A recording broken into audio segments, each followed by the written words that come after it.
ಕಬ್ಬು ಬೆಳೆದ ರೈತರಿಗೆ ಬೆಂಬಲ ಬೆಲೆ ಸಿಗದ ಹಿನ್ನೆಲೆ ಪತ್ರಿಕಾಗೋಷ್ಠಿ.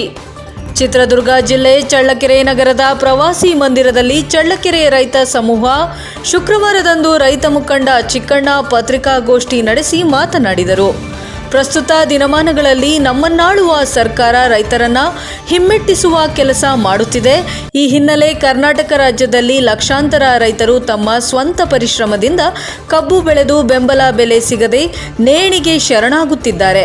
ಈ ನಿಟ್ಟಿನಲ್ಲಿ ರೈತರು ಕಳ್ಳರಲ್ಲ, ತಾವು ಬೆಳೆದಿರುವ ಕಬ್ಬನ್ನು ಬೆಂಬಲ ಬೆಲೆ ಸಿಗುವಂತೆ ಸರ್ಕಾರಕ್ಕೆ ಒತ್ತಡ ಹಾಕಿದ್ದೇವೆ ಹೊರತು ರೈತ ಶೋಕಿ ಮಾಡುತ್ತಿಲ್ಲ. ಇದು ಒಂದೆಡೆಯಾದರೆ, ಇತ್ತ ರೈತ ಬೆಳೆದಿರುವ ಕಬ್ಬನ್ನು ಶುಗರ್ ಫ್ಯಾಕ್ಟರಿಗೆ ತೆಗೆದುಕೊಂಡು ಹೋದರೆ ಕನಿಷ್ಠ ರೀತಿಯ ಬೆಲೆ ಕೊಡುತ್ತಿಲ್ಲ. ಶುಗರ್ ಫ್ಯಾಕ್ಟರಿ ಕಬ್ಬಿನಿಂದ ನಾನಾ ರೀತಿಯ ದ್ರವಗಳನ್ನು ತಯಾರಿಸಿ ಹೆಚ್ಚಿನ ಬೆಲೆಗೆ ಮಾರಿಕೊಳ್ಳುತ್ತಿದ್ದಾರೆ. ಇತ್ತ ರೈತನಿಗೆ ಕನಿಷ್ಠ ಬೆಲೆ ಸಿಗದೆ ರೈತ ನೇಣಿಗೆ ಶರಣಾಗುತ್ತಿದ್ದಾನೆ. ಈ ನಿಟ್ಟಿನಲ್ಲಿ ನಮ್ಮನ್ನಾಳುವ ಸರ್ಕಾರಗಳು ಪ್ರತಿ ಟನ್ನಿಗೆ 3,500ರಿಂದ 3,800 ಬೆಂಬಲ ಬೆಲೆ ನಿಗದಿಪಡಿಸಬೇಕು.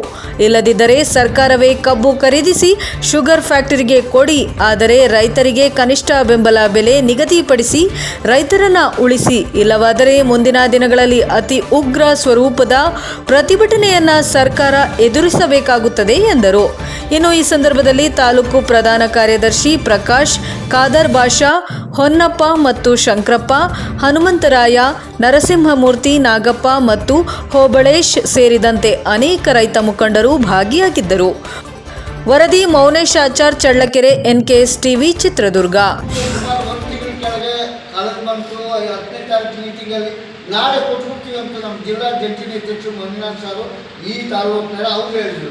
ಇನ್ನೇನು 2-3 ದಿನ ಕೊಟ್ಬಿಡ್ತೀನಿ, ನೀವು ಹಿರಿಯ ಅಧಿಕಾರಿ ಆಗಿದ್ದರು, ನೀವು ರೈತರನ್ನ ಪ್ರೋತ್ಸಾಹ ಮಾಡಿ, ರೈತರು ಒಕ್ಕಲೆಬ್ಬಿಸ್ಬೇಡಿ, ರೈತರ ದಂಡಿಗೆ ಪರಿತೋರಿಸ್ಬೇಡಿ, ನೀವು ಕೂಡ ಮಾರ್ಗದರ್ಶಕ ಆಗಿ ಅಂತ ಹೇಳಿದ್ರು. ಅದು ಪ್ರಯತ್ನ. ಅಡಿಕೆ ವಿಸ್ಮಯಚಾರ ಪ್ರಕರಣಗಳು ಚಳ್ಳಕೆರೆ ತಾಲೂಕಿನ ಬೇಕಾದಷ್ಟಿದೆ. ಅವು ಕೂಡ ಯಾರಿಗೂ ಇನ್ಶೂರೆನ್ಸೇ ಬರಲಿಲ್ಲ. ಇವೆಲ್ಲ ಬೇಜಗಳು ಸರ್ಕಾರ ಕ್ರಮ ವಹಿಸಿ ಮುಂದಿನ 1 ವಾರದಲ್ಲಿ ಕೊಡಬೇಕು. ಇಲ್ಲದಿದ್ದರೆ ನಾವು ದೊಡ್ಡ ಪ್ರಮಾಣದಲ್ಲಿ 50,000 ಜನ ಸೇರಿಸಿ ಜಿಲ್ಲಾಧಿಕಾರಿಗಳ ಕಚೇರಿ ಮುಂದೆ ಅಹೋರಾತ್ರಿ ಧರಣ ಹಾಕ್ತೀವಿ. ಅದ್ರ ಬಗ್ಗೆ ಏನು ಕ್ರಮ ಆಗಿಲ್ಲ. ಜಿಲ್ಲಾಧಿಕಾರಿಗೆ ಪ್ರಸ್ತಾವನೆ ಕಳಿಸಿದಂತೆ ಪ್ರಸ್ತಾವನಾ ಒಪ್ಪಿಗೆ ಆಗಿಲ್ಲ. ಇನ್ನ ಆ ಒಪ್ಪಿಗೆ ಮಾಡೋದಕ್ಕೆ ಇವತ್ತು ಕೂಡ ಜಿಲ್ಲಾಧಿಕಾರಿಗಳ ನಾವು ನೋಡಕ್ಕೆ ಹೋಗ್ತಾ ಇದ್ದೀವಿ. ಇದು ಕೂಡ 2ನೇ. ಮೆಕ್ಕೆಜೋಳ ಖರೀದಿ ಕೇಂದ್ರ ಇವತ್ತು ಪ್ರಸಕ್ತವಾಗಿ ಏನಾಗಿದೆ ಅಂದರೆ 1,500, 1,600, 1,800, 1,900 ಇದೆ. ಮೆಕ್ಕೆಜೋಳ MSPನಲ್ಲಿ 2,200 ಬೇರೆ ಖರೀದಿ ಮಾಡಬೇಕು, ಕೆಳಗಲ್ಲ. ಅದಕ್ಕೆ ಸರ್ಕಾರನೇ ತಗೊಳ್ಳಿ. ನಮ್ಮ ರೈತರು ಬೆಳೆದಿರೋ ಜೋಳ ಅವರೇ ದಲಾಲಿ ಮಂಡಿ ಅಧ್ಯಕ್ಷರು, ಅಲ್ಲಿರೋ ಅಧಿಕಾರಿಗಳು ಹೇಳ್ತಾವ್ರೆ, ಭಾಳಷ್ಟು ಮಾಲ್ ಬರ್ತದೆ. ಕಷ್ಟಪಟ್ಟು ರೈತರು ಬೆಳೀತಾವ್ರೆ.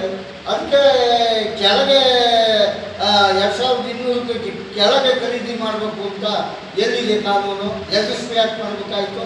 ಸೋಯಾಬೀನು, ಗೋಧಿ ಮತ್ತು ಈ ಮೆಕ್ಕೆಜೋಳ ಎಲ್ಲ ಕೇಂದ್ರ ಸರ್ಕಾರದ ಬೆಂಬಲ ಬೆಲೆಯಲ್ಲಿ ಬರ್ತವೆ.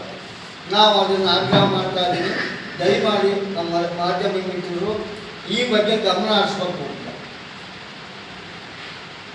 ಈ ತೊಗರಿ ಬೆಳೆ ಈ ಸರಿ ಸಮೃದ್ಧವಾಗಿ ಬರೋ ನಿರೀಕ್ಷೆ ಇದೆ. ಅದು ಕೂಡ ಮೆಕ್ಕೆಜೋಳ ಮಾಡ್ತಾರೆ ಈ ಸರ್ಕಾರದವರು ಮತ್ತು ದಲಾಲರು. ಅದಕ್ಕೆ ನಾವೇನು ಹೇಳ್ತೀವಿ, ಈಗಿನಿಂದಲೇ ಸಿದ್ಧತೆ ಮಾಡ್ಕೊಂಡು ಕನಿಷ್ಠ 9,500-10,000 ಬೆಂಬಲ ಬೆಲೆ ಕೊಡಿ, ಖರೀದಿ ಕೇಂದ್ರ ತೆರಿಬೇಕು ಅಂತ ನಾನು ಸರ್ಕಾರಕ್ಕೆ ಕೇಳ್ತಾ ಇದ್ದೀನಿ.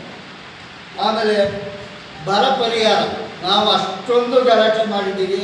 ಅದನ್ನು ಯಾವ ಹಂತದಲ್ಲಿ ಇದೆಯೋ ಗೊತ್ತಿಲ್ಲ. ನಾವು ಅಧಿಕಾರಿಗಳು ವಿಚಾರಣೆ ಮಾಡಿದಾಗ ಅವ್ರು ಹೇಳ್ತಾರೆ, ಇನ್ನು ಸಮೀಕ್ಷೆ ರೂಪದಲ್ಲಿದೆ, ಅದಿದೆ ಇದಿದೆ, ಮಾಡ್ತೀವಿ, ತಕ್ಷಣ 1 ವಾರದಲ್ಲಿ ಮಾಡ್ತೀವಿ, 15 ದಿನ ಮಾಡ್ತೀವಿ ಅಂತ ಹೇಳ್ತಾವ್ರೆ. ತಕ್ಷಣ ಬರ ಪರಿಹಾರ ನಮಗೆ ವಿತರಣೆ ಮಾಡಬೇಕು. ಇನ್ಶೂರೆನ್ಸು ಅಷ್ಟೇ. ತಾಲೂಕು ಮಟ್ಟದಲ್ಲಿ ಮೀಟಿಂಗ್ ಆಯಿತು, ಜಿಲ್ಲಾ ಮಟ್ಟದಲ್ಲಿ ಮೀಟಿಂಗ್ ಆಯಿತು. 30% ಇನ್ಸೂರೆನ್ಸ್ ಇದುವರೆಗೆ ಯಾವ ರೈತರಿಗೂ ಕೊಟ್ಟಿಲ್ಲ. ಅದನ್ನ ತಕ್ಷಣ ಕೊಡಬೇಕು. ಕಳೆದ ಸಾರಿ 22-23ನೇ ಸಾಲಿನಲ್ಲಿ ವಿಸ್ಮಯಚಾರ ಇನ್ಶೂರೆನ್ಸ್ಗಳು ಇದಾವೆ. 1,090 ಅಖಂಡ ಕರ್ನಾಟಕ ರೈತ ಸಂಘ ಚಳ್ಳಕೆರೆ ಘಟಕ ಇವತ್ತೇನು ನಮ್ಮ ಪರಶುರಾಮಪುರ ಭಾಗದಲ್ಲಿ ಅನೇಕ ರೈತರ ಅಕ್ರಮ ಸಕ್ರಮಕ್ಕೆ ವಿದ್ಯುತ್ ಸರಬರಾಜು ಮಾಡಲಿಕ್ಕೆ ಒತ್ತಾಯಿಸಿ ಎಲ್ಲರೂ ಒಂದು ಏನು ನಿಗದಿಪಡಿಸಿರ್ತಕ್ಕಂಥ ಹಣವನ್ನು ಪಾವತಿ ಮಾಡಿದರೆ ಇಲ್ಲಿಗೆ 1 ವರ್ಷ ಆದರೂ ಯಾರಿಗೂ ಕೂಡ ಸಕ್ರಮಗೊಂಡಿಲ್ಲ. ಎಲ್ಲ ರೈತರು ಕೂಡ ನಾವು ಒತ್ತಾಯ ಮಾಡ್ತಿದ್ದಾರೆ, ಇವತ್ತೇನು ಸಕ್ರಮವಾಗಿ ನಮ್ಗೆ ಯಾಕೆ TC ಬಂದಿಲ್ಲ, ಏನು ಉಪಕರಣಗಳು ಬಂದಿಲ್ಲ, ವಿದ್ಯುತ್ ಕಂಬಗಳು ಬಂದಿಲ್ಲ, ಇದು ಯಾಕೆ ಇದು ಅಂತ ಹೇಳ್ಬಿಟ್ಟು ಈಗ ಏನು ಸರ್ಕಾರ 10 ಜನಕ್ಕೆ ಹಣ ಬಿಡುಗಡೆ ಮಾಡುತ್ತೆ, ಇನ್ನು 10 ಜನಕ್ಕೆ ಬಿಡುಗಡೆ ಮಾಡಿಲ್ಲ. ಆದರೂ ಆ ಕಾಮಗಾರಿ ಕೈಗೆತ್ಕೊಂಡಿಲ್ಲ. ಇದು ರೈತರಿಗೆ ಭಾಳ ತುಂಬಲಾದಂಥ ನಷ್ಟ ಆಗೈತಿ. ಪ್ರತಿ ಹಳ್ಳಿಯಲ್ಲೂ ಕೂಡ ರೈತರು ಎಲ್ಲ ಅಕ್ರಮ ಸಕ್ರಮಕ್ಕೆ ಹಣ ಕಟ್ಟಿ ಎದುರು ನೋಡ್ತಾ ಇದ್ದಾರೆ. ಅದು ಸಕ್ರಮಗೊಳ್ಳಲಿಕ್ಕೆ ಯಾಕೆ ತಡ ಮಾಡ್ತಾ ಇದೆ ಸರ್ಕಾರ ಅನ್ನೋದಂತೂ ಎಲ್ಲ ಪ್ರಶ್ನೆ ಆಗಿದೆ. ಇದು ವಿಶೇಷವಾಗಿ ಇದ್ರ ಬಗ್ಗೆ ನಾವು ಚಳುವಳಿ ಮಾಡ್ಬೇಕಂತ ನಾವು ಮಾಡಿದ್ವಿ. ಎರಡನೇದಾಗಿ ಇವತ್ತೇನು ಪರಶುರಾಮಪುರದಿಂದ ಧರ್ಮಪುರ ಮಾರ್ಗವಾಗಿ 4 ಸಿಂಗಲ್ ಬಸ್ಗಳನ್ನು ಸರ್ಕಾರಿ ಬಸ್ ಒದಗಿಸ್ಬೇಕಂತ ನಾವು ಒತ್ತಾಯ ಮಾಡಿದ್ವಿ. ಯಾಕೆ ಹೋಬ್ರಹಳ್ಳಿ ದೊಡ್ಡಬೀನಹಳ್ಳಿ ಆ ಮಾರ್ಗದಲ್ಲಿ ಹೋಗ್ತಕ್ಕಂಥದ್ದು ಸ್ವಲ್ಪ ಎಡಸಾಗುತ್ತೆ. ನಮಗೆ ಪರಶುರಾಮಪುರದಿಂದ ದೊಡ್ಡಬೀನಹಳ್ಳಿ TN ಕೋಟೆ ಧರ್ಮಪುರ ಮಾರ್ಗ ಹೋಗಲೇಬೇಕು. ಅಲ್ಲಿ ಬಸ್ಗಳಿಲ್ಲ ಅಂತ ಸಂದರ್ಭ ಐತಿ. ಅಲ್ಲಿ ಏನಾದರೂ ಅತಾಚುರವಾಗಿ ಈ ಮಕ್ಕಳು ಮರಿಗಳು ಯಾರಾದರೂ ರೋಗಿ ಇಷ್ಟ ಆದರೆ ತುರ್ತು ಪರಿಸ್ಥಿತಿಗೆ ಯಾವುದೇ ವ್ಯವಸ್ಥೆ ಇಲ್ಲ. ಹಂಗಾಗಿ ಸರ್ಕಾರಿ ಬಸ್ಗಳು ಬಂದರೆ ಭಾರಿ ಅನುಕೂಲ ಆಗುತ್ತೆ. ಮತ್ತು ಶಾಲಾ ಕಾಲೇಜು ವಿದ್ಯಾರ್ಥಿಗಳಿಗೆ ಅವ್ರಿಗೂ ಕೂಡ ತುಂಬ ಅನುಕೂಲ ಆಗುತ್ತೆ. ಅಂಥ ನಿಟ್ಟಿನಲ್ಲಿ ಸರ್ಕಾರಿ ಬಸ್ಗಳನ್ನು ಸೌಲಭ್ಯ ಮಾಡ್ಬೇಕಂತ ಹೇಳ್ಬಿಟ್ಟು ನಾನು ಬಸ್ ಡಿಪೋ ಮ್ಯಾನೇಜರ್ ಅಧಿಕಾರಿಗೆ ಒತ್ತಾಯಿಸ್ತಾ ಇದ್ದೀನಿ.